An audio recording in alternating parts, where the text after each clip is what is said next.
Hello friends, আরেকটা food blog নিয়ে এলাম।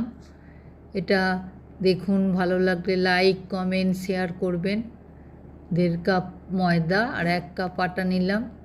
একটু লবণ নিয়েছি হাফ চা চামচ, আর 1 চা চামচ নিয়েছি চিনি। আর এই উষ্ণ জলে আধ ঘন্টা মতো ভিজিয়ে রেখেছিলাম ইস্ট 1 চা চামচ, ওই ইস্টটা দিলাম।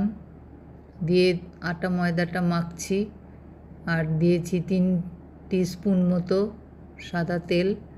এই যে বাকি ইস্ট জলে ভেজানো ইস্টটা দিয়ে মাখলাম। আর একটু জল দরকার হয়েছিল, জল দিয়ে ভালো করে মেখে নিলাম।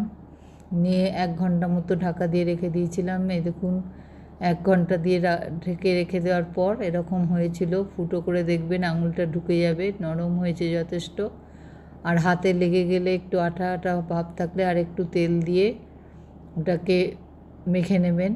নিয়ে এবার লেচি করে নিলাম। লেচি করে নিয়ে এবার বেলবো। সাদা তেল দিয়ে বেলছি। আর এদিকে সাদা তেল গরমে বসিয়েছি। একটু তেল দিয়ে বড় বড় পরোটার মতো গোল গোল করে বেলবো। একটু এবড়ো খেবড়ো হলেও কোনো অসুবিধা নেই।